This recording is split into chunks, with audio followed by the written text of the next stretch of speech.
Bonjour à toutes et à tous et bienvenue sur ce nouvel épisode du Tribe Bandits. Bienvenue à vous, j'espère que la saison a bien démarré et surtout bienvenue comme d'habitude à Arnaud, mon pote Arnaud, comment ça va? Salut Mika, écoute, ça va pas trop mal, je suis en plein dilemme en train de décision sur quelle course je me lance et ça se précise petit à petit, je vais aller certainement courir en Espagne. Le gros dilemme c'était soit Lanza, soit je saute dans le premier avion et je suis à Lanza le week-end prochain, ou alors le choix raisonnable c'est Vitoria-Gasteiz le 14 juillet. Pour essayer d'aller faire un feu d'artifice français là-bas. Et j'ai fait un pot hier soir. On a fait un feu de camp, on a brûlé, on a fait des incantations et même si j'ai très envie d'aller à Lanzarote et que je pense que la qualif je peux la choper, c'est vraiment pas raisonnable d'un point de vue emploi du temps parce que je commence mon nouveau job le lundi. Lanzarote c'est le samedi. Et moi j'étais prêt à appuyer sur le bouton pour pour les vols et pour tout ça. Et puis faut toujours poser ce genre de questions à votre femme parce que les femmes elles sont quand même un petit peu plus logiques que nous. Et elle m'a dit mais qu'est-ce qui se passe si jamais tu prends une gamelle à vélo à Lanzarote et que tu peux pas avoir ton job? Et j'ai dit c'est pas con. Donc je connais un magasin, ils vendent des stabilisateurs, si tu veux, des petites roulettes sur les côtés. Ouais, bonne idée, ouais. Tu vas perdre un peu en aéro. Voilà, au-dessus de 55, après c'est stabilisateur, hein, donc ou la draisienne. Et, mais donc ce sera Vitoria-Gasteiz. Donc voilà. Donc c'est fait. J'attends de savoir si je peux avoir mes jours de congé là, parce que quand tu commences un nouveau job, le premier truc que tu fais, c'est que tu dis oui, mais attendez, le week-end du 14 juillet, il va me falloir 4 jours. Donc non, mais voilà, ça sera Vitoria-Gasteiz et la chasse au slot est ouverte. En plus, c'est un petit peu plus raisonnable parce que je me suis pété 2 côtes il y a 4 semaines et j'ai pas nagé pendant 3 semaines et j'ai pas couru pendant 2 semaines. Donc, même si je me sens raisonnablement fit, on fait pas de miracle non plus, quoi. Donc, je pense que 5-6 semaines de plus de travail foncier, ça devrait pas vraiment être un handicap.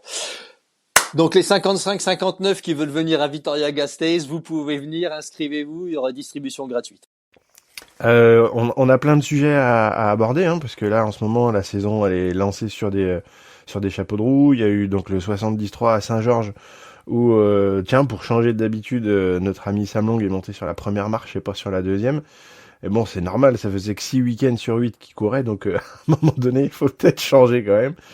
Et puis là, il y a ce week-end, il y a la WTCS à Yokohama, et puis il y a le T100 San Francisco, la course interrogation qui se prépare avec des grands noms qui arrivent, donc plein de choses à aborder. Ouais. Et puis c'est vrai que ce week-end, le week-end passé plutôt, le 73 Saint-Georges qui fait partie de l'Ironman Pro Series. À savoir que pour que le système de points de l'Ironman Pro Series est vraiment différent des courses T100, c'est-à-dire que ils intègrent 2 distances, il y a le 73 et le full. Et il faut que les athlètes professionnels, pour pouvoir avoir une chance de figurer au classement au final, il faudra qu'ils courent au moins 3 full sur la saison. Et c'était le classement des 5 meilleures courses, donc 3 full, 2 half. Cette course-là était vraiment importante parce que après Oceanside, ça permettait d'aller chercher des gros points pour ceux qui voulaient. Et le classement Ironman Pro Series, l'attribution des points, et je trouve que c'est une super bonne idée de leur part. C'est pas en fonction de la place, c'est en fonction de l'écart de temps avec le vainqueur. Et ça, ouais. C'est-à-dire que chaque seconde compte et c'est vraiment ce qu'on voit. Et je trouve que c'est une super bonne idée dans le sens où même des mecs qui se retrouvent, qui sont deuxièmes, ils vont avec 3 ou 4 minutes d'avance sur le troisième, ils vont continuer à pousser jusqu'à la fin pour essayer de grappiller un maximum de temps, de points et de bien se placer au classement final. Ça change complètement le paradigme des athlètes en fait, parce que du coup ils sont plus à la place. À l'époque, on a connu, toi et moi, des athlètes qui allaient chercher les qualifs pour Hawaï sur des grandes distances. Ils voyaient qu'ils étaient plus ils étaient plus dans le classement, pas de points à la fin, et donc du coup, ça mettait le clignotant et ça courait la semaine d'après. Alors que là, c'est plus du tout la même chose. Là, ils ont un petit peu un coup près et ça les oblige à pousser jusqu'au bout. Et au niveau des performances, effectivement, enfin, même là, ce qui s'est passé ce week-end avec Sam Long, il a mis plus de 7 minutes au deuxième. Donc, même le deuxième, il ramasse des miettes en termes de points, quoi. Ouais, c'est ça. Et puis, donc c'est super bien, c'est une super bonne idée, mais ça a des limites avec des athlètes quand il y a une représentation avec des athlètes extraordinaires. Et le premier exemple, ça a été Taylor Knibb. Et je pense que personne à Ironman Pro Series avait imaginé ça. Taylor Knibb, elle a flingué le game à Oceanside. Elle gagne avec, je sais plus, 11 ou 12 minutes d'avance. 11, 12, 12, 12, Ouais, 12 minutes. Ouais. c'était juste monstrueux. Ce qui fait qu'il y a tellement d'écart avec la deuxième qu'aujourd'hui, elle a quasiment gagné l'Ironman Pro Series, quoi. Donc, elle a tellement d'avance. Donc, c'est bien, mais ça risque certainement d'être retravaillé à un moment. Peut-être qu'il faudra qu'il y ait que l'histoire de position de place soit prise un petit peu plus en compte. Mais on a eu du super beau spectacle ce week-end. Sam Long, qui est vraiment, enfin, en ce moment, je sais pas sur à quoi il tourne, mais c'est, enfin, moi, je veux la même chose, quoi. Donc, le mec, il est imbattable, quoi. Il nage, il sort loin de l'eau comme à son habitude, mais jamais on le voit paniquer, jamais on le voit s'inquiéter. Et à vélo, ben, c'est un festival. Et puis derrière, c'est un des meilleurs coureurs à pied, hein, si ce n'est le meilleur aujourd'hui. Donc, Et plus il court, plus il va vite. Enfin, j'ai l'impression qu'il gère de mieux en mieux son affaire. Le fait, normalement, un pro, quand il sort à 3 minutes, il panique un peu. Lui, il a le sourire, il a la banane, il prend une pénalité et il s'en moque ouais, complet. Et il en rigole. Et on dirait que ça le motive encore plus. Donc c'est vraiment hyper intéressant, quoi. Parce on n'est pas sur ceux qui sont devant, c'est pas des peintres, hein. Et pourtant, il voit que le dossard passer. ouais, c'est ça. Et là, ce week-end, quand il revient sur le petit groupe de tête où il y avait Anthony Coste, d'ailleurs, qui fait un beau résultat. Et moi, je suis bien content de voir Coste qui finalement craque un résultat parce que sur les dernières années, on peut pas dire il avait vraiment couru à un haut niveau. Il y avait toujours quelque chose qui se passait avec des explosions mémorables sur la course à pied. Là, il réussit quand même à faire un podium, ce qui est bien, ce qui est bien pour lui, ce qui le place un petit peu au ranking. Mais Coste, c'est quand même pas, le mec, c'est pas un facteur à vélo. Donc quand Long il est revenu dessus, enfin il faisait de la mobilette. Hein. Et puis surtout en course à pied. Bon, faut se rappeler que Saint-Georges, c'est quand même la course c'est un peu sa course à Sam Long. Hein. C'est que quand il y avait eu les championnats du monde 73 qui était là-bas, il avait fait une course exceptionnelle. Le parcours lui va plutôt pas mal. Euh, vraiment. Et c'est assez extraordinaire parce qu'il est, on en parlait en off juste avant. C'est un maçon, quoi. Il est grand, il est musculeux, et pourtant il est fin. Mais c'est vrai que là, c'est pas un parcours tout plat au niveau de la course à pied, et que ce soit sur la montée ou la descente, il gère ça. On dirait que c'est plat, quoi, pour lui. Enfin, c'était beau à voir. Ouais, ouais. Ben d'ailleurs, si vous avez écouté l'interview, d'ailleurs la superbe interview avec, on va se balancer un peu des fleurs, mais avec Arthur Orso qu'on a mis en ligne en début de semaine, on en parle un petit peu avec Arthur sur les gabarits des mecs et sur la partie vélo, Arthur qui lui est plutôt proche de 70 kilos, il dit qu'aujourd'hui se battre avec des mecs en vélo qui sont comme Sam Long, Sam Laidlow, Bakegaard, Ditlev et compagnie. Et le vélo, c'est vraiment une question de rapport poids-puissance. Et avec des mecs qui sont juste des bœufs, hein, des mots d'Arthur, à vélo, c'est extrêmement difficile pour des plus petits gabarits d'arriver à rester là. Plus savoir que Saint-Georges, si je me trompe pas, c'est 1600 ou 1700 mètres d'altitude. Donc une densité d'air un petit peu inférieure, c'est-à-dire qu'avec une vitesse, plus vous poussez des watts, plus la vitesse de déplacement, l'aspect aéro, il est un petit peu moins important à Saint-Georges qu'ailleurs, quoi. Et, euh, et on voit je ne voudrais pas dire de conneries, mais je crois que Long, il roule une 57. Hein. Donc, Non, il est juste en ouais, dessous, juste il est en une dessous, une 59. 59. Ouais, ça fait quand même 45 de moyenne avec, je sais plus, 1600 ou 1700 mètres de dénivelé. Donc, ça a quand même roulé fort, quoi. Et puis surtout derrière, en course à pied. D'ailleurs, c'était rigolo. Il y a cette petite vidéo où on le voit, il fait une micro-pause pour faire un bisou à sa chérie avec son bébé dans les bras. Et moi, j'ai cru qu'il allait emmener tout le monde avec lui parce qu'il arrive, il était en faux plat descendant, il était à 21 à l'heure. Et je me suis dit, si jamais il freine pas, il emboutit tout le monde, l'abribus et compagnie, quoi. Donc c'est enfin ouais, vraiment impressionnant, vraiment. Et puis ouais, il me plaît. Le Samlong 2024, 2.0. ouais, 2.0 me Ouais. plaît bien. Il est heureux, il semble bien dans sa tête, il semble, enfin, et puis tout lui réussit. Et encore une fois, pour revenir un petit peu sur l'interview qu'on a fait avec Arthur, où Arthur nous parle de sa performance à Embrun l'année dernière, où il était vraiment bien dans sa tête, avec des amis, bien, enfin, tout allait bien, quoi.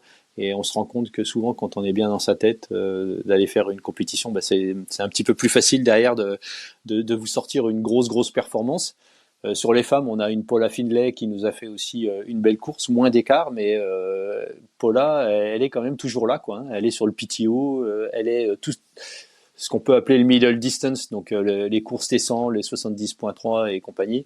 Euh, Elle est là, elle est présente, elle est forte et au final elle performe. Il faut quand même se rappeler que Paula Findlay, elle a été championne du Canada de chrono à vélo. Hein. Donc en chrono sec sur un 30 ou 32 km. Donc ça roule quand même, ça roule solide quoi. Donc, la prochaine étape de l'Ironman Pro Series, je sais plus laquelle c'est. Mais c'est Mallorca, il me semble, le week-end prochain, où il y a le retour de Gustave le week-end prochain. Gustave Iden qui est sur les start list. Et c'est une grosse nouvelle parce que Gustave a quasiment pas couru depuis un petit peu plus d'un an. Avec tout ce qui lui est arrivé post victoire Kona 2022, ses problèmes familiaux, ses problèmes de blessures et tout ça, et je pense que si jamais on le voit revenir aujourd'hui sur une épreuve moyenne distance, c'est peut-être un petit peu plus que pour se tester quoi. Donc il a tendance à jouer un petit peu profil bas sur ses petites vidéos en disant qu'il est content de revenir à la compétition, que son tendon d'Achille va un petit peu mieux mais que c'est pas complètement sorti. Voilà, on verra. Mais moi, déjà, je lui souhaite qu'il fasse une belle course parce que c'est un athlète que j'apprécie. Et puis pour avoir la chance de l'avoir côtoyé un petit peu, c'est vraiment les frères Iden, c'est vraiment des mecs qui sont bien.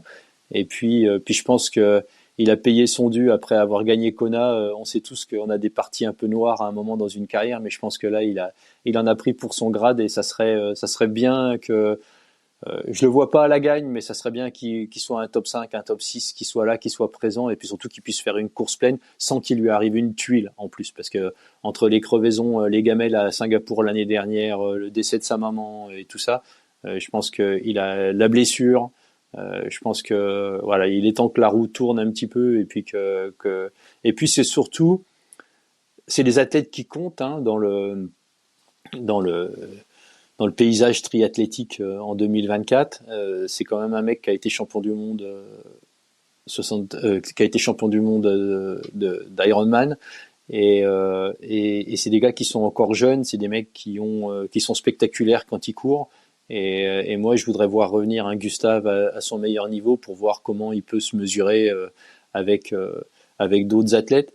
Et surtout ne pas oublier que Gustave, il avait été champion du monde 73 à Nice en 2019 sur un vélo de route en ayant fait un parcours qui était complètement hallucinant. Et je pense qu'aujourd'hui, s'il revient sur un parcours comme Mallorca qui est un petit peu vallonné, je serais pas surpris qu'on le voie rapidement revenir sur Ironman pour essayer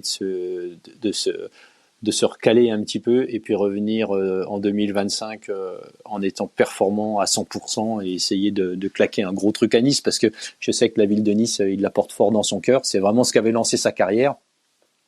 J'ai du mal à le voir au top du top sur Kona cette année, mais je pense que sur 2025 sur Nice, ça sera vraiment un facteur. Et puis c'est un mec qui est toujours dangereux quoi. S'il arrive et qu'il est même à 80%, il sera dangereux. C'est exactement là-dessus que je voulais rebondir juste après toi. Je t'ai pas coupé parce que c'est toujours intéressant quand je te laisse causer. Mais Gustave, je trouve qu'il fait partie de cette espèce d'équipe de Norvégio, le fameux Norwegian Hype, où en fait ils sont dangereux parce qu'ils sont en squad. et ils sont un peu en milieu clos, ils se tirent la bourre et ils se poussent à l'excellence les uns les autres.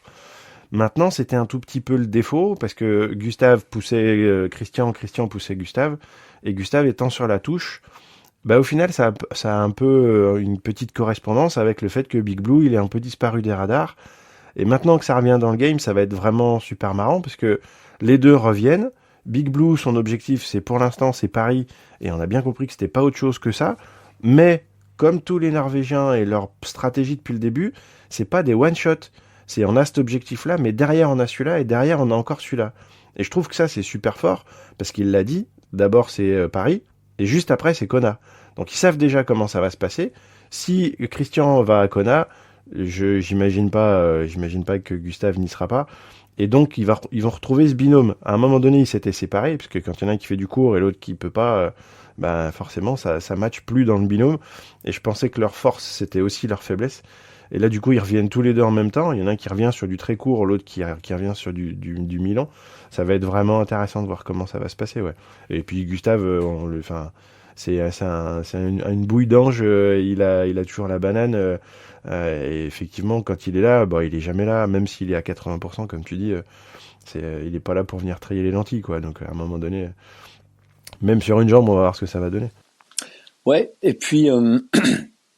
Moi, j'ai eu des petits échos sur le Norwegian Train, c'est que, en fait, ils sont laissés prendre un petit peu à leur propre jeu, c'est-à-dire que la partie post-Kona, avec leur stint sur le longue distance, et puis derrière annoncer qu'ils allaient revenir à Paris pour tout gagner, ils ont été vraiment sous les feux de la rampe pendant 4 à 5 mois, où tout tournait autour d'eux. Il y avait dans le monde du triathlon, il y avait que la Norvège qui comptait.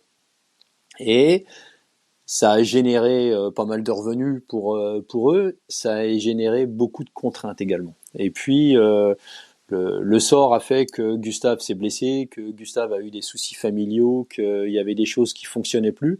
Et il y a un moment où il leur a fallu presque 1 an pour arriver à remettre les places du Pulse dans le bon ordre. C'est-à-dire que ils avaient annoncé que Christian Gustave retournait à Paris. Tout le monde a bien vu que Gustave était en dehors du game et que plus les mois avançaient, plus ça allait être compliqué. Mais ils ont continué à creuser en disant non, Gustave, son objectif principal, ça reste Paris. Il leur a fallu 6, 8, voire 9 mois pour arriver à faire le switch de se dire non, Gustave ne pourra pas obtenir la qualification pour Paris et peut-être qu'il est important qu'il prenne du temps off pour à la fois bien soigner son problème de tendon d'Achille, bien se remettre la tête dans le bon sens et puis se remotiver sur des objectifs.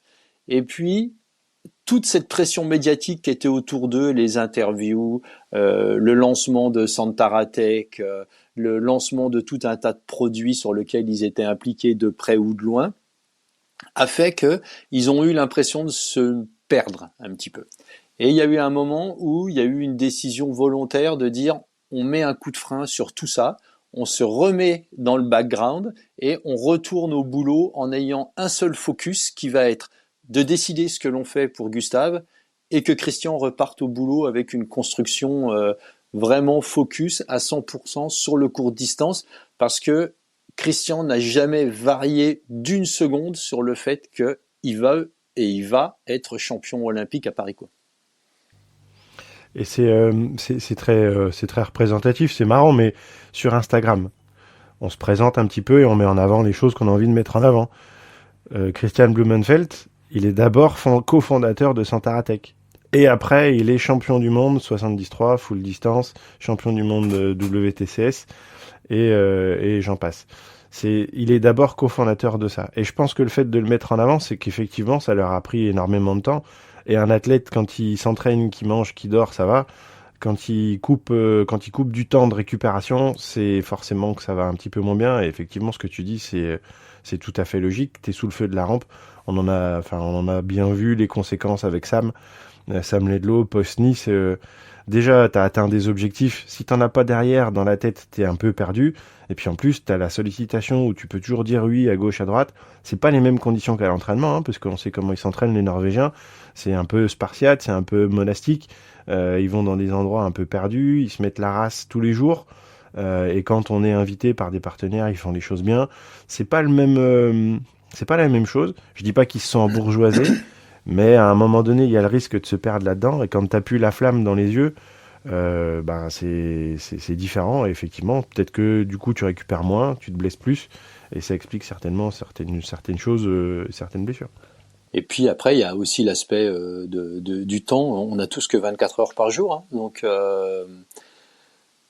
quand on est chef d'entreprise et enfin, Santaratech, c'est pas sorti de derrière l'oreille d'un cheval, hein. Ils y ont investi une énorme partie de ce qu'ils avaient gagné là-dedans pour arriver à développer tout ça. Donc il y a un moment où stratégiquement pour eux, Santaratech, c'était un petit peu leur assurance retraite et puis la suite de leur carrière professionnelle. Donc il était compréhensible qu'ils y accordent beaucoup de temps. C'était moins une bonne idée de lancer ça au moment où il faisait le switch back de longue distance à courte distance. Plus derrière, on sait tous que dans la vie, il se passe toujours quelque chose. Gustave en a pris pour son grade. Et j'ai l'impression qu'aujourd'hui, le fait d'avoir pris du recul, tout est retombé un petit peu dans l'ordre. Gustave aurait résolu une grosse partie de ses problèmes de santé. Christian, il va être extrêmement dangereux et on va le voir ce week-end à Yokohama, je pense. On est sur du nouveau, une deuxième phase de Norvégien. Les gros objectifs arrivent, hein, on est à moins de 100 jours de Paris. Je pense qu'il va y avoir du spectacle ce week-end. Il va y avoir du gros spectacle. Bah justement, hein, on va pouvoir entamer le vrai focus sur Yokohama. Du coup, parce que là, c'était une course attendue qui était à Abu Dhabi qui a été annulée. Donc là, maintenant, tout le monde s'est focus sur Yokohama. Il y a de plus en plus de rebondissements à l'approche de ces courses-là parce que les fédérations ont des possibilités de sélectionner ou pas des gens ou de substituer des gens ou pas. Et il y a certaines courses au dossard qui sont plus intéressantes que d'autres. Nous, chez les Français, on a un problème de riche. On sait pas qui sera là. On a de plus en plus une idée de qui sera pas là, malheureusement. Alors, sur les 2 dernières start list hommes, malheureusement, notre ami Pierre Lecorne n'est pas là. Donc, il n'était pas à Abu Dhabi et il n'est pas à Yokohama. On était sur un trio Bergère, Coninx, Lecor et Pierre n'est pas là. Je ne sais pas ce que ça veut dire, on n'a pas d'infos. Il fait des très belles vidéos sur ses entraînements. Il dit pas qu'il est blessé, mais ça veut quand même un petit peu dire quelque chose, je pense. C'est vraiment surprenant en termes de communication, moi, je pense. Donc, je comprends pas. Soit, d'un point de vue fédéral, on lui a dit, ben non, tu seras pas sur tu fais pas partie des 3. Par contre, tu seras le remplaçant. Et à ce moment-là, on devrait communiquer autour de ça. Soit il est blessé et ben il y a une période de flottement autour de lui, de savoir s'il sera revenu ou pas. Ou soit il est qualifié. La fédération lui a dit tu es qualifié, tu n'as pas besoin de courir à Yokohama, tu fais partie des 3. Alors, moi, mon avis là-dessus, à mon avis, Pierre Lecor a été mis sur la touche par la Fédé. Il sera remplaçant et c'est Vincent qui a. Alors je l'annonce, hein, c'est Vincent Vincent sera au jeu à Paris pour service rendu. D'un point de vue stratégique aussi de la course, de la façon dont la course va se dérouler, parce qu'on sait que ça va certainement être un gros paquet à vélo et avec une course à pied qui va se passer devant. D'avoir un relais comme Vincent Louis sur le vélo pour pouvoir éventuellement tirer un Coninx ou un Bergère, c'est un énorme avantage, mais je pense que dès l'instant on va lui coller un dossard sur le dos, Vincent, la course d'équipe, ça va passer dans deuxième et ça sera certainement une course pour lui pour aller chercher la gagne, parce que je pense que s'il y en a un, moi aujourd'hui, si jamais on a une équipe de France qui est constituée de Coninx, Bergère et puis Louis, moi je suis prêt à mettre la paye de fin de mois sur Louis, parce que au jeu chez lui devant son public, le gars il va être extrêmement dangereux, quoi. Et puis statistiquement, enfin, entre Tokyo et le début de Paris, il y a qu'une seule WTCS sur laquelle il a pris le départ avec les autres et où il a pas fini premier français.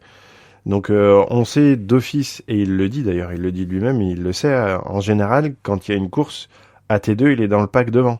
Ce qui n'est pas une certitude pour tout le monde, pour tous les autres. Donc on sait qu'il sera acteur, et certainement un acteur déterminant sur la natation. On sait qu'il sera un gros moteur sur le groupe de devant si jamais il se passe quelque chose à Yokohama. À Yokohama, c'est pas toujours le cas, et c'est pas toujours le cas chez les filles de plus en plus. Il y a des packs qui arrivent après une échappée. Chez les hommes, c'est un petit peu moins le cas. Ça arrive souvent groupé. Mais dans ces cas-là, les scénarios, ils sont pas écrits pendant, ils sont écrits avant. On sait qu'il y a une course au dossard énorme de partout. Donc, il y a tout intérêt devant à s'extirper, derrière à pas laisser partir. Donc, ça va faire du gros job. Où vont se retrouver les gros rouleurs et les gros coureurs à pied? On sait que Alexis et Dunwild sont pas là. Donc ça va être une course dans la course, parce que eux, ils ont pas besoin avec leur classement et leur certainement sélection déjà. Donc je voulais en venir là-dessus. Enfin, aujourd'hui sur la course de Yokohama, il y a des noms qui sont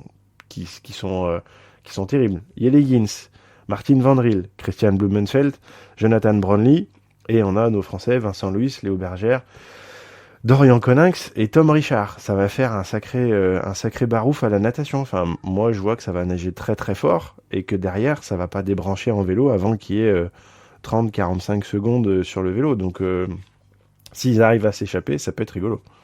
Ouais, carrément. Et puis, si tu veux, si on se projette sur Paris, si on revient à l'interview qu'on a fait avec Cédric Goss, et Cédric le disait clairement, que il va falloir faire mal à I et puis à Hayden Wild, parce que ces deux gars-là sont des très bons nageurs, mais ils sont pas au niveau des Français. Et la dernière chose dont on a besoin à Paris, c'est que Wild et I sortent avec les Français. Et une des meilleures cartes qu'on a à jouer aujourd'hui, c'est d'avoir un Vincent Louis qui soit devant et puis qui cuisine la natation avec Bergère et Coninx dans ses pieds, et puis que tout ce petit monde-là sorte devant et fasse 30 km devant tout le monde. Parce que même s'ils sortent avec 20 ou 25 secondes d'avance sur Yi et Wild, boucher 25-30 secondes à Paris sur le parcours que ça va être s'ils sont 5 devant à souder, je suis pas certain qu'Alexis, même s'il arrive avec eux en T2, il ait les jambes qui vont lui permettre de courir un 28-50 ou un 28-45 comme Todd Voss, qu'on avait d'ailleurs également interviewé, nous disait que ça allait certainement courir sur Paris, quoi. Et c'est là où les entre guillemets les alliés de circonstance vont être importants. Un gars comme Christian Blumenfeld peut être devant. S'il est devant, s'il sort à 2 secondes de la natation pendant la transition, ils le perdent pas. Et s'il est devant à rouler, Voilà. ça va faire de la mobilette, quoi. Mais d'ailleurs, je sais pas si tu as vu, il y a eu une photo de Christian là qui sortait de la piscine. J'ai vu passer un truc où il sortait, il faisait des essais de transition ou je sais pas quoi. Où tu le vois se sortir de l'eau. Putain, c'est un bœuf, quoi. Il est vraiment impressionnant. C'est vraiment une machine, quoi. Et en rapport poids-puissance, je pense que sur le vélo, sur un parcours comme Paris, qui est une succession de grosses relances et tout ça, d'avoir un Blumenfeld dans le groupe de devant. En plus, je pense que et ça va être déterminant. Ça va être déterminant parce que par contre, s'il n'est pas dans le groupe de devant, qu'il est dans le groupe de derrière, ça va usiner devant encore plus, quoi. Ouais. Et je pense que d'un point de vue stratégique, ça serait une bonne chose d'avoir Blumenfeld dans le groupe de devant. Parce que je pense que nos Français ils sont meilleurs à pied que Christian, du moins au jour d'aujourd'hui. Mais bon voilà, faut jamais diminuer le facteur. Faut jamais tuer le Norvégien. Non, faut pas tuer le Norvégien avant d'avoir vendu la peau. Mais le gars il a quand même déjà gagné les Jeux une fois mais ouais, ce week-end Yokohama ça va vraiment être intéressant de voir, surtout qu'on est quand même vachement proche des Jeux, hein. Ça se rapproche à grands pas, hein. On est à 2 mois et demi du début des Jeux, donc en termes de, on commence à avoir une photo plutôt nette des forces en présence, quoi. Et surtout Martin Van Riel, quoi. Où est-ce qu'il va se positionner, quoi. Bah ça va être l'interrogation, puis c'est lui qui se pose aussi comme question. Est-ce que j'ai bien fait finalement de continuer sur le cours? C'est marrant parce que il est sur la start list de Yokohama, mais il est aussi sur la start list du T100 à San Francisco quelques semaines après. Donc ça va être vraiment marrant. Juste pour rappel, le classement des Français, hein, pour l'instant le ranking mondial. Donc on a Léo Bergère qui est 2, on a Dorian Coninx qui est 6, Pierre Lecor qui est 7, et le 4e français c'est Tom Richard, c'est même pas Vincent encore, donc c'est Tom Richard, et on a Vincent qui lui n'est que, entre guillemets que 57e. Mais avec sa saison qu'il a fait avant, il a qu'une course à son compteur, alors que Tom doit en avoir 3 ou 4 je crois. Et donc puis c'est... au niveau fédéral, oui. Ils ont certainement plus d'informations que ce qu'on a, nous, sur l'état de fraîcheur, l'état de des uns et de des autres, fitness on est des d'accord. uns et des autres, quoi. Et on l'avait déjà abordé, mais je pense que d'avoir un Vincent Louis au sein de l'équipe, pour moi, c'est plus un avantage que d'avoir un Pierre Lecor ou un Tom Richard, parce que indépendamment de l'aspect physique, force, en puissance, en présence, c'est un mec qui a de l'expérience. On n'a personne d'autre qui a autant d'expérience. On n'a personne d'autre qui a fait autant de fois les Jeux Olympiques que Vincent. Et d'avoir placé parce que il est pas de 50e à chaque fois, quoi. Hein. Son moins bon classement c'est 13 je crois à Tokyo, si mes souvenirs sont bons. Il fait 11 7 13. Il sait ce qu'il faut faire, il sait comment les courses se déroulent, donc c'est un vrai capitaine de route dans tous les sens du terme, quoi. Ouais. Et en plus c'est un pilier, hein, donc et c'est surtout, peut-être indépendamment de tout ça encore, l'énorme avantage de Vincent pour moi, c'est que c'est un peu le patron du peloton. Et ça, je trouve que stratégiquement, d'avoir un mec qui va courir chez lui, à la maison, devant son public, qui en plus est le patron du peloton, parce qu'on peut dire ce qu'on veut, mais quand il y a Vincent Louis sur la ligne de départ, tout le monde se regarde un petit peu et tout le monde sait qu'il va y avoir de l'action. C'est comme quand vous avez un Tadej Pogačar qui prend le départ d'une course ou un Mathieu Van Der Poel. Les mecs, c'est les patrons du peloton, c'est-à-dire que c'est eux qui sont là, c'est eux qui décident un petit peu. Ils ont un impact sur la course qui va au-delà de leur niveau de performance.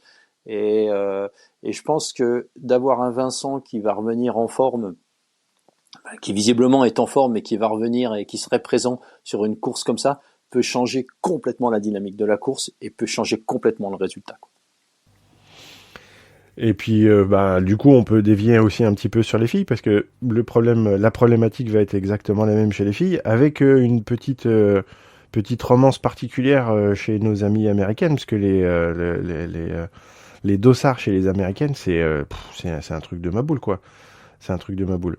Entre les classements, les substitutions, les départs sur les start lists, il y en a une qui doit en avoir un petit peu gros sur la patate, je pense, en ce moment. Ouais, c'est bon. De toute façon, ils pourront pas faire tous, enfin, que des heureuses, hein, non plus. Ça, c'est quelque chose qui est clair. Il y en a qui vont pleurer. Comment va être constituée leur équipe?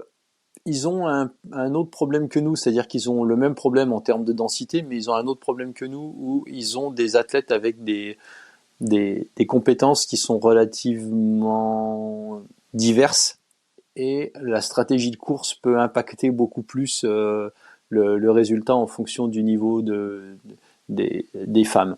Et je pense que bon, déjà ils ont Taylor Knibb qui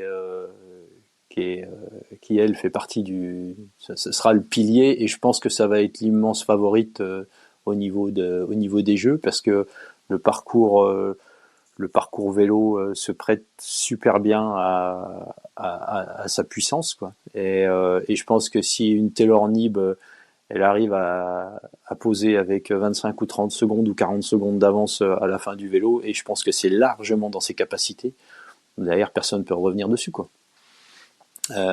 Et surtout que quand je parle de 25, 30 ou 40 secondes, je pense que je suis sur vraiment la tranche basse. Je pense que je pense qu'un parcours comme Paris, on peut avoir une Taylor Knibb qui va poser avec une 30 ou une 50 d'avance, quoi. Donc là, derrière, c'est fini de chez fini, quoi. Selon le scénario de course et selon le groupe qu'il y a derrière, effectivement. Par contre, en termes de... il y avait Gwen Jorgensen, je crois, qui avait été sortie de la liste. Et là, du coup, je suis en train de la regarder et je la revois. Elle est revenue. Elle avait ouais. été substituée. elle est reviendue, elle a été substituée à Zaferes. Mm. Donc est-ce que les classements, est-ce que les postes, j'aimerais bien savoir comment ça s'est passé, parce que du coup Cathy Zaferes était tout à fait légitime de tête pour pouvoir demander cette substitution là.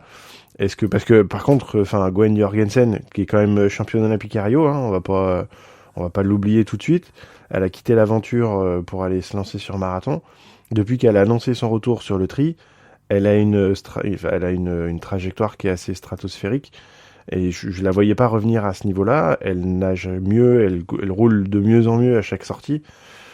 Ça peut devenir une menace, ça peut devenir une alliée de circonstances, mais ça peut devenir une menace pour tout le monde, quoi. Ouais. Et moi, je pense que d'avoir une Gwen Jorgensen dans l'équipe américaine, on est un petit peu dans la même situation qu'avec Vincent Louis, c'est-à-dire qu'elle est peut-être pas aujourd'hui vue comme étant une menace, mais qu'il reste encore 2 mois et demi. Et quand on voit la trajectoire de Gwen, elle a été extrêmement intelligente dans sa préparation, c'est-à-dire qu'il n'y a pas eu de rush, hein. C'est un petit peu comme Blumenfeld. Quand Blumenfeld est revenu sur le court distance, il faisait 27e, 28e sur les Coupes du Monde l'année dernière. Tout le monde disait c'est fini. La course d'après, il faisait 20e. La course d'après, il a fait 13. Et puis après, il a fini par faire des top 10. Et c'est exactement sur la trajectoire de Gwen. Gwen, on l'a vu aller courir en World Cup. Elle a même fait des championnats régionaux au début. Elle est revenue en World Cup. Elle a été chercher des points. Elle a couru comme une comptable en allant chercher les points, en essayant de revenir à son niveau progressivement, sans mettre trop de pression, sans se blesser. Et sa trajectoire, elle est clairement en train de couper aujourd'hui la trajectoire des autres filles qui sont là. Une Zaferes qui était incontournable il y a encore 8 ou 9 mois. Aujourd'hui, elle est très certainement en train de passer à la trappe parce que son niveau de forme est peut-être plus ou pas au niveau d'une Jorgensen. Plus derrière, il peut toujours y avoir une petite blessure qu'on ne sait pas. Il y a ça aussi. Et qui fait que moi, je pense que également, un peu comme je disais pour la même situation que Vincent, une Gwen Jorgensen revenir pour service rendu. Et puis elle a une arme redoutable, c'est que ça reste une des meilleures coureuses à pied aujourd'hui sur le circuit, hein. Exactement. Et puis bon, au classement de World Triathlon, elles sont respectivement 24 et 25. 24e Gwen Jorgensen, 25 Cathy Zaferes. Par contre, il y en a une effectivement qui est sur une pente très très ascendante avec une course à pied monstrueuse, mais toujours un petit souci au niveau de la natation. Est-ce que du coup elle a rassuré sa fédé ou je sais pas, mais ça va être intéressant à voir que va donner le binôme Taylor Knibb Gwen Jorgensen. Ça va être très très intéressant. Et puis quid de nos petits Frenchies sur la start list, si mes souvenirs sont bons, hein, je crois que la numéro 1, le dossard 1, c'est Emma Lombardi. Donc c'est quand même super chouette. Et puis ben voilà, Léonie, c'est des forces qui sont à exploiter à bloc et ça va être une belle course pour nos Frenchies. Bah nous, on devrait chez les femmes, on a pas vraiment le même souci que chez les hommes. On a entre Léonie, Emma et puis Cassandre. Je pense que l'équipe, elle est à peu près là, quoi. L'équipe, elle est là. Et et puis, ce qu'il faut pas oublier non plus d'un point de vue sélection, c'est que les athlètes qui vont courir sur la distance olympique sont les athlètes qui vont courir sur le mix relay. Et il y a des nations qui vont faire un choix, qui vont viser une médaille sur le relais. Donc ils vont avoir une sélection qui vont être plutôt orientée relais, quoi. Et ça, c'est pas négligé, parce qu'une médaille olympique, c'est une médaille olympique, hein. Une médaille olympique de triathlon en relais, une médaille olympique de triathlon individuel, d'un point de vue fédéral, d'un point de vue gouvernement, ça a exactement la même valeur. Donc stratégiquement, d'un point de vue sélection et sélectionnable par les fédérations, l'importance du mix relay, et c'est la première fois qu'on a le mix relay aux Jeux Olympiques, donc on va se retrouver dans une situation qui est complètement inconnue à ce niveau-là. Et moi, je pense, et c'est la deuxième puisqu'on a eu, oui, on a eu été, la médaille à Tokyo. mais si tu veux, C'est la deuxième fois. Je pense que le mix relay prend de plus en plus d'importance aujourd'hui dans la sélection, parce que le poids d'une médaille, est quand même super important pour une fédération, pour sécuriser des fonds, pour sécuriser des subventions, pour tout ça, quoi. Et je pense que aujourd'hui, une fédération qui va arriver en disant on a une médaille, vaut mieux avoir une médaille sur le relais que quatrième et cinquième sur la course individuelle, quoi. D'un point de vue subvention, fonds et tout ça, quoi. Et je pense que ça doit, et c'est certainement vrai pour la Fédération française de triathlon, mais je pense que c'est vrai pour toutes les autres fédérations. Et ça va avoir un poids conséquent dans la qualité de la sélection et la façon dont ça va être fait. Enfin, c'est mon point de vue. Et de toute façon, j'ai raison, donc voilà, quoi. Ne nous posons pas de questions. Voilà, ne posons pas de questions. De toute façon, j'ai raison. Arrêtez de discuter parce que de toute façon, c'est moi qui ai raison. Donc ça sert à rien. Énorme. Et du coup, alors dans les potentiellement médaillables, il y a Martin Van Riel, le couteau belge du coin, qui sera au départ aussi 15 jours après du Tessan. Et donc on va pouvoir bifurquer sur le Tessan, parce que là sur le Tessan, c'est pas encore du festival, c'est encore mieux que ça. C'est pas le festival de Cannes, mais ça va être une grosse arrivée, une start list féminine de Maboul, une start list masculine avec des noms aussi qui sortent comme des popcorn. Ça va vraiment faire un gros festival. Je sais pas si toi tu l'as sous les yeux, mais chez les femmes, je pense qu'on aura le field le plus impressionnant depuis le début de la série, à mon avis, hein. C'est carrément un field de championnat du monde, quoi. Et moi, il y a qu'un seul truc, moi, qui m'intéresse et qui me passionne là-dessus, c'est Taylor Knibb, Ashley Gentle. Donc là, clairement, on va avoir une confrontation de deux athlètes qui ont quasiment jamais couru face à face. Savoir que Taylor Knibb, cette année, elle a quand même annoncé qu'elle voulait gagner le Tessan. L'Ironman Pro Series, elle a mis des calottes dans la gueule à tout le monde, ce qui se passait. Elle veut elle sera à Nice, donc et puis au championnat du monde 73, quoi. Donc elle est partout, et les Jeux Olympiques, quoi. Et Taylor, elle peut très bien gagner les Jeux Olympiques avec le niveau de forme, la puissance, et elle a une arme qui est redoutable, c'est son vélo. On parlait de Paula Findlay tout à l'heure, mais Taylor Knibb, elle est clairement un cran au-dessus. Aujourd'hui, dans le monde du vélo, pour donner un petit peu une image, Taylor Knibb a plus d'écart avec le reste de ses compétitrices que Magnus Ditlev avec le reste des compétiteurs. C'est-à-dire qu'elle est clairement au-dessus du reste de la compétition, et c'est une arme qui est redoutable, quoi. Et je pense que sur un chrono sec, sur un 40 km, elle peut facilement mettre plus d'une minute à la seconde meilleure compétitrice. Donc, quand on voit ce qu'elle a fait l'année dernière à Lahti, c'était monstrueux. Enfin, elle est vraiment clairement extrêmement forte, au-dessus du lot à vélo. Elle est jeune, elle est en confiance, elle est superbement encadrée. Et elle va être une menace surtout, et ça va être une très très belle course, ce Tessan San Francisco, qui est le premier week-end de juin, si je me trompe pas, premier ou deuxième week-end de juin. Et chez les femmes, on a vraiment une densité d'athlètes. Je pense que ça sera peut-être, avec les championnats du monde 73, la plus belle course en termes de densité qu'on va pouvoir avoir cette année, quoi. C'est ça, c'est le 8 juin, le Tessan San Francisco. Et effectivement, à part la seule et unique Lucy Charles Barclay qui va manquer à l'appel, parce elle pose un joker là, globalement, le reste du haut du panier sera là. Et Ashley Gentle, Taylor Knibb, Laura Philippe, Anne Haug, Chelsea Sodaro, Kat Matthews, Emma Pollard-Brown, Sky Munch, on a notre Imogen Simmons national qui est là, Daniel Arif, qui sera certainement pas là pour rigoler, et Indiali qui sera à mon avis de retour. Et on aura notre Marjo nationale, donc Marjolaine qui va... moi j'admire un peu Marjolaine parce que elle est extraordinaire, mais là on est sur on est sur le Saint Graal en termes de triathlon féminin sur le half distance, et elle est certainement au niveau en course à pied, en vélo et peut-être en natte un tout petit peu moins. Et quand on se dit on est au départ et on risque de prendre des calottes en natation et en vélo, ça fait mal à la tête quand même. Et un truc qu'il faut pas oublier pour cette essence San Francisco également, c'est qu'il y a deux athlètes féminines d'importance, hein, Annie Haug et puis Laura Philippe, qui n'ont plus de joker. Parce qu'elles ont tapé dans leurs deux premiers jokers sur le début de saison. Et que elles, aujourd'hui, si elles veulent avoir une chance de figurer au classement final, il faut impérativement qu'elles arrivent à marquer des points. Et surtout à être au départ. Parce que si elles ratent aujourd'hui la course, si elles ratent le départ de la course, ben derrière, elles perdent leur contrat.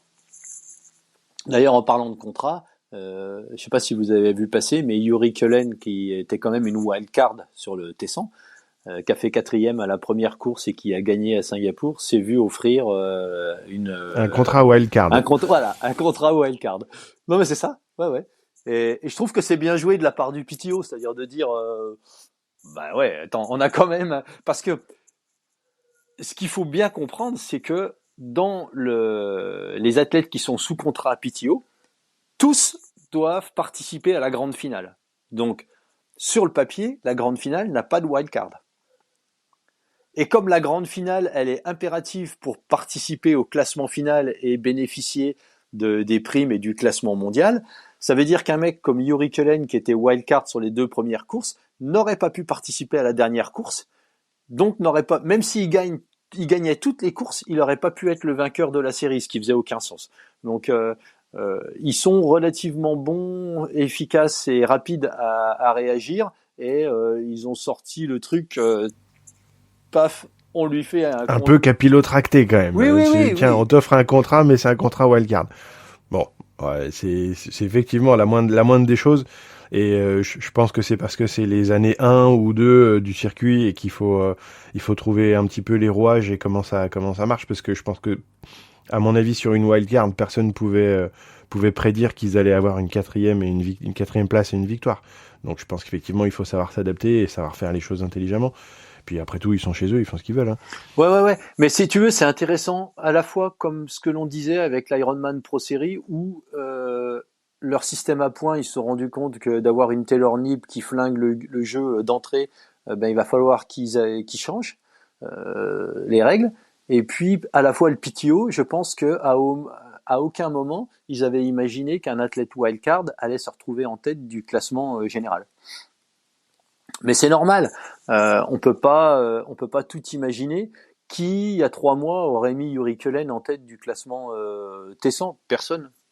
Je pense que personne. Donc aujourd'hui, il est là, il est bien présent. On espère toujours l'avoir sur le podcast. On l'a contacté, on attend son retour. On nous a balancé un coup sur son agent. L'agent nous a mis un petit peu dans la salle d'attente. On est rentré par la fenêtre et on est revenu. Donc on est... Mais je pense que on a une chance sur 2 d'avoir Yuri dans les semaines qui viennent. Si jamais on arrive à le choper un petit peu avant le Tessan San Francisco, on vous balancera l'interview dans la foulée. Et voilà, ça nous intéresse quand même d'avoir un petit peu son côté. Et moi, j'ai bien aimé la dernière vidéo qu'il a fait sur Insta, où il n'arrive pas à attraper les bouteilles. Tu l'as vu cette vidéo, non ? Ah oui. Ouais. Parce que ce qu'il faut savoir, c'est que Yuri, c'est pas un mec qui était vraiment vu comme étant le mec le plus fun du circuit, quoi. Et j'ai trouvé qu'il y a eu, au niveau de son équipe, ils ont vachement bien rebondi sur le fait d'essayer d'en jouer un petit peu et puis d'avoir le côté un peu cool, sympa et tout. Et j'ai trouvé que c'était vraiment une bonne idée, cette petite vidéo, pour essayer de le rendre un petit peu plus humain et moins robotique que ce qu'il pouvait être, quoi. Dans le côté un peu tracteur à vélo, il y a quand même une start list qui est lourde sur le Tessan San Francisco en termes chez les hommes.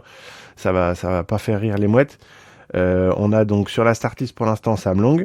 D'annoncer, on a Magnus Ditlev, donc ça veut dire qu'il serait revenu d'ici un mois. Donc s'il a réparé son poignet en quelques jours ou quelques semaines, c'est très bien. Il y en a qui aimeraient bien pouvoir guérir aussi vite que ça. Un coup de baguette magique, de Doliprane et en avant Guingamp. Et c'est parti. Petit clin d'œil à nos 2 Français. Donc on aura Clément Mignon et Mathis Margerier qui seront là, qui seront certainement pas là-haut pour aller cueillir des fraises. Donc je pense que Mathis va bien jouer sa carte, et que Clément aura aussi son petit pion à jouer. Mathis Margerier, il y aura Peter Emmerich d'annoncer, donc en vélo ça va vraiment envoyer du gros. Jason West, à mon avis, s'il a résolu son souci en course à pied, ça va revenir. J'aime bien la danse des vieux grognards, moi personnellement. Il y a David McNamee qui sera là, ça j'adore. Ben Canout, Javier Gomez et Alistair Brownlee. Donc s'il est revenu de son mollet, ça fait quand même 3 ou 4 quadras quasiment qui sont potentiellement aussi des armes fatales, quoi. Et là, on parle pas des wildcards. Et on parle pas des wildcards. Et moi, je vais vous annoncer une wildcard que on a parlé tout à l'heure de notre ami Gustave, qui court à Majorque ce week-end, et que il n'est pas impossible qu'il y ait une wildcard avec le nom d'Iden sur le Tessan là-bas. Donc voilà, ça va être un petit peu sujet en fonction des résultats du week-end, mais ça serait vraiment super si jamais on pouvait avoir Gustave qui saute sur le PTO et qui récupère une ou deux wildcards, et ça serait vraiment. Voilà, j'ai des bruits de couloir comme ça et des choses comme des choses qui se murmurent dans les bois du Haut-Jura. Donc Iden serait sur il aurait une possibilité de wildcard. ouais, bah ouais, ils font comme tu dis, ils sont chez eux, ils font comme ils veulent, quoi. Donc ça serait Alors ça serait magique, ça serait magique. ouais, donc je pense que Mallorca va avoir un poids vachement important à ce niveau-là sur savoir ce qui va se passer un petit peu sur le reste de la saison pour Gustave, parce que clairement aujourd'hui il sera pas au jeu. Clairement Gustave sera à Kona. Il va falloir qu'il fasse un Ironman pour aller se valider. Il est probable que ce soit Vitoria Gasteiz.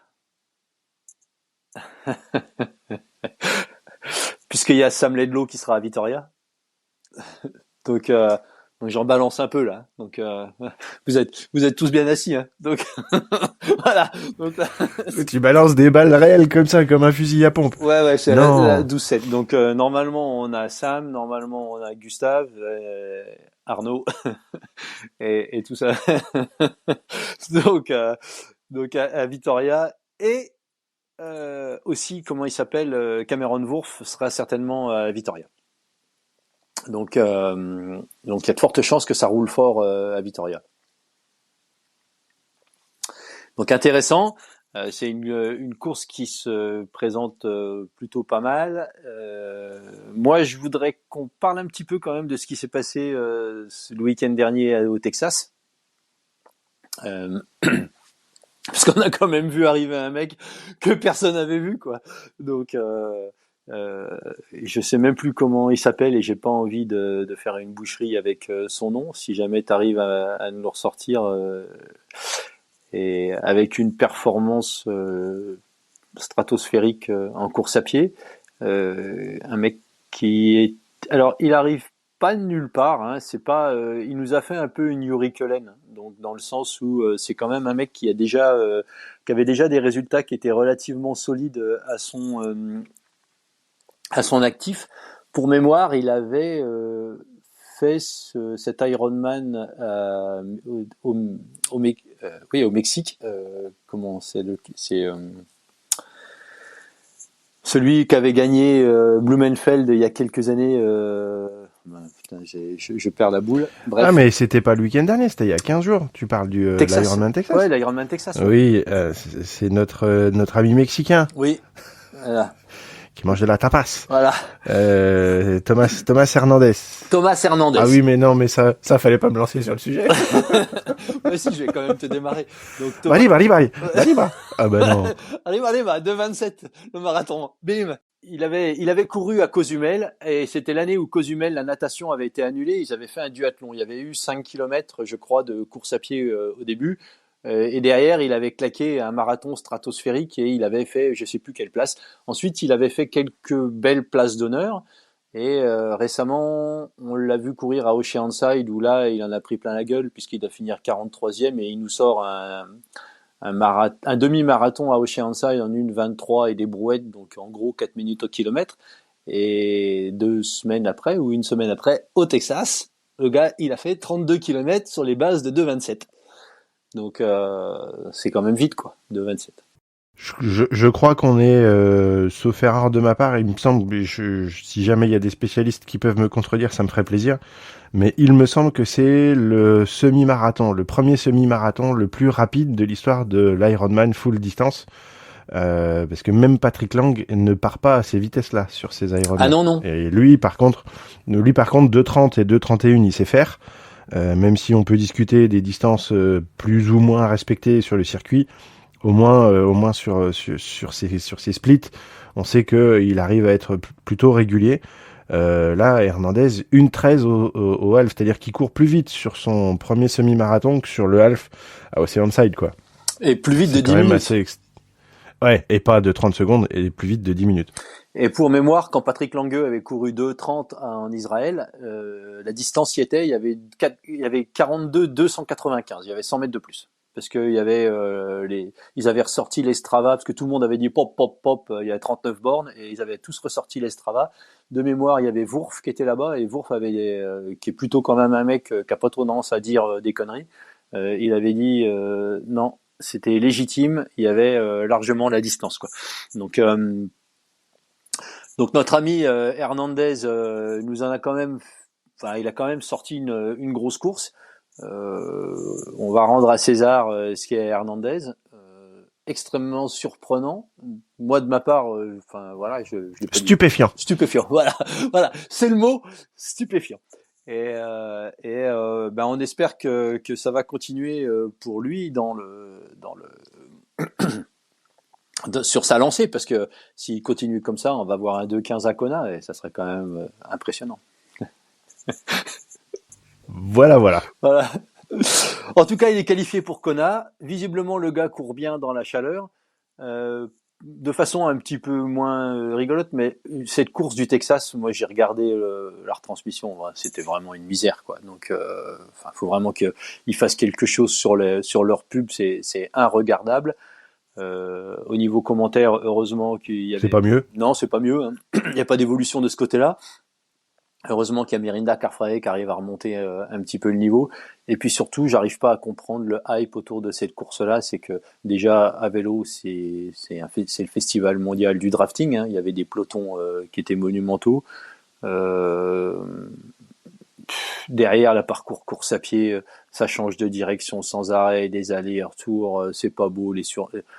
J'ai du mal à comprendre Bon après c'est les Américains, on peut pas leur en vouloir hein. Quand on pense que d'aller bouffer au McDo, on va manger dans un restaurant étoilé. C'est sûr que quand on leur sert une course pourrie au Texas, les mecs ils sont contents. Donc Alors, par contre, sur les courses, donc Patrick Lang confirme le fait que lui, c'est un coureur d'exception et qu'il n'était pas là du tout pour simplement valider son ticket ou quoi que ce soit. Il est là pour la série, il est là pour limiter la casse, et notamment ça, le fait que il a voulu vraiment limiter les écarts, et il arrive à finir deuxième à 1 minute 36, ce qui n'était pas le cas, quelques kilomètres avant. Et surtout un magnifique troisième, parce que notre Clément National, qui est sur tous les fronts depuis le début de l'année, il est là, il a validé le ticket pour Hawaï, il marque des très très gros points pour la série. Sur le T100, il est là, il fait plus que bonne figure. Enfin, moi, Clément, je trouve qu'il fait un début de saison Tony Truant, quoi. et puis comme tu dis, ouais, Tony Truant, impressionnant, régulier, il est présent Et il fait pas de bruit. et il fait pas Et de il fait bruit. pas de bruit. Et il fait pas de Mm. bruit quoi. Et je trouve que c'est vraiment des beaux athlètes. On a vraiment des mecs qui sont là, qui font le job. Si on regarde sur la scène du longue distance, les résultats depuis le début de l'année entre les Clément, les Léons qui lâchent pas l'affaire, même quand ils s'en mettent une, les mecs ils vont chercher les points. Matisse qui fait un festival à Miami et qui va certainement faire encore un festival à San Francisco. On a une grosse présence sur le longue distance. Arthur, hein, qui va être à Lanzarote le week-end prochain, à qui on souhaite évidemment de tout de bon. Et puis Sam qui va finir par revenir à son niveau et puis faire quelque chose. Mais c'est on a à la fois un petit peu comme on parlait tout à l'heure sur le court distance, sur le longue distance, on a une grosse densité. Les Français sont là, les Français sont présents. Il n'y a pas eu de coup d'éclat, mais on a Coste qui fait 3, on a Mignon qui fait 3 encore également. Pas oublier que la saison elle est longue, hein, que moi je vois pas comment Sam Long va pouvoir continuer sur sa lancée jusqu'au mois de décembre comme ça. Il y a un moment où forcément il va falloir qu'il lâche de la vapeur parce que on peut pas être au top pendant sur une saison qui dure 9 mois. Il aura été chercher des gros points en début de saison, c'est très bien. Mais je pense qu'il y a de la place qui va se libérer pour certains athlètes qui vont courir de façon intelligente avec une montée en puissance. Et puis on a quand même dans nos athlètes français, il y a quand même un gros focus sur Hawaï cette année. Hein. Arthur nous le disait, hein, Sam s'en est pas caché. Mathis, je pense qu'il va certainement aller chercher la qualif s'il ne l'a pas déjà. Donc on aura Clément est qualifié. J'ai aucun doute que Léon va aller. Léon. Léon. Léon, il est qualifié à Cozumel. Ah bah oui, c'est qualifié à Cozumel. Donc on va avoir une densité d'athlètes français à Hawaï qui potentiellement, on peut avoir 4-5 mecs qui peuvent jouer un top 10 à Hawaï. Hein. Ben, il suffit de se rappeler la course de 2022 où tu as Sam qui fait 2, tu dois avoir Léon qui doit faire 6 ou 7 de tête, Clément qui doit être pas loin. Je crois que la course de Sam était historique, mais le classement des 3 meilleurs Français est tout simplement on met 3 Français dans incroyable. Le top 11, je crois, ou 10. 3 Français dans le top 10, donc c'est extraordinaire. Ils seront encore là, ils seront encore meilleurs. On va avoir du sang frais. Moi, je suis content d'y aller cette année. Bah ouais, attends, Champagne. Non, mais ouais. Et puis c'est des jeunes. Hein. C'est tous des mecs qui ont moins de 30 ans. Hein. Donc c'est quand même des mecs qui sont encore en phase d'apprentissage. Hein. Rappelez-vous l'interview d'Arthur la semaine dernière ou en début de semaine quand il a fait que 4 Ironman, Arthur. Hein. Ça fait pas beaucoup. Enfin, il a fait que 4 Ironman et il a fait quand même deux records de victoire et pas sur des petits. Il a Lanza et Lanza et Embrun. Non, mais tout à fait. Mais si tu veux, il a, en termes d'expérience sur cette distance-là, c'est pas un mec c'est des gars qui ont encore 5, 6 ans, 7 ans, 8 ans devant eux, quoi. Hein. Donc, quand on voit aujourd'hui le niveau auquel un Patrick Langueux arrive à courir en étant un David McNamee, c'est des mecs qui sont toujours dangereux, quoi. Et moi, je trouve que d'avoir cette génération de jeunes, et on a des profils qui sont un peu similaires avec des mecs qui sont peut-être pas les meilleurs nageurs du lot, hormis Sam, mais qui sont qui sont redoutables sur le vélo et en course à pied. On a une génération de coureurs à pied en triathlon longue distance chez nous. Arthur, c'est quand même un mec, il a quand même couru de 35 ou de 36 à Nice. Il fait le deuxième ou troisième temps, deuxième temps à pied. Enfin, je veux dire, c'est quand même monstrueux, quoi. Et donc, on a vraiment des athlètes qui ont une super carte à jouer chez nous. Et je trouve ça vraiment excitant pour la suite de la saison, quoi. Bah, carrément, enfin, c'est un gros festival encore qui nous attend de partout. Ouais. Et c'est vraiment une année 2024 exceptionnelle à tous les points de vue. Ouais, donc voilà un petit peu les amis, on vous fera un débrief sur ce qui sera passé ce week-end, certainement la semaine prochaine. Entre-temps, on va vous balancer une interview dont on vous a déjà parlé avec Belinda Granger, qui est vraiment une super interview, une perle, hein, Belinda, qui a gagné des Ironman, on sait même plus combien, qui est vraiment une personne qui est extrêmement attachante. C'est une très bonne amie à moi. Ambassadrice de Roth. Ambassadrice de Roth, qui s'est entraînée avec Brett Sutton, qui a gagné des Ironman un petit peu partout, qui est présente, qui fait les commentaires aujourd'hui pour Challenge et puis sur les courses PTO, sur les courses Tessan. Et dans l'interview, vous verrez, j'aborde le sujet parce que Belinda courait avec son mari Justin et les deux étaient triathlètes professionnels et on aborde un petit peu le sujet qui souvent en fait dans la vie professionnelle on a souvent vu des femmes qui donnaient leur carrière au bénéfice de la carrière de leur mari et moi je les ai côtoyés depuis 2009 les Granger. Et Justin, à un moment, avait donné, lui, sa carrière professionnelle, c'est-à-dire qu'il s'était clairement mis en retrait de sa carrière professionnelle pour être là et laisser toutes ses chances à Belinda. Et c'est quelque chose qui est un petit peu particulier au monde du triathlon. On a vu ça avec Rhys Barclay, qui s'est aussi écarté de sa carrière professionnelle alors qu'il avait certainement les capacités à faire une carrière professionnelle au bénéfice de la carrière de Lucy. Et il me semble que le mari de Cat Matthews également était un triathlète de bon niveau et qui a pris un petit peu de recul pour laisser Cat prendre toute la place et l'accompagner au mieux dans ce qu'elle fait, quoi. Donc voilà, vous verrez une très très belle interview. On a fait le choix de pas faire de débrief en français. On voulait laisser, c'est tout à fait audible. Dès l'instant où vous parlez un petit peu anglais, vous arriverez à bien comprendre. Et Belinda vraiment nous a fait un grand honneur avec cette interview. Et c'est vraiment quelqu'un, moi, que j'apprécie énormément. Et c'est une belle icône de notre sport. À savoir que Belinda aujourd'hui elle a 52 ans. Elle est toujours extrêmement active. C'est vraiment des gens que j'aime beaucoup et puis qui ont traversé le monde du triathlon, qui ont eu une carrière longue et riche. Et quand des gens comme Belinda parlent, c'est un petit peu comme quand Yann Frodeno parle, on s'assied, on prend un café, on écoute. Un petit peu comme la personne qu'on va avoir l'immense honneur d'interviewer demain. Et là, je vais prendre un grand café. Ouais, parce que là... on n'en dit pas plus. Ouais, on vous en dit pas plus, mais... le mec, il a quand même quelques titres de champion du monde à son actif sur toutes les distances. Sur toutes les distances. Et il a couru sur toutes les distances et ouais, c'est vraiment on est super content. Voilà. Ouais, rien que d'en parler, j'ai des poils sur les bras. Ouais.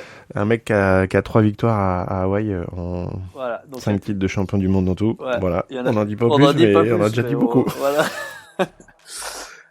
Voilà les amis, merci de nous avoir écoutés.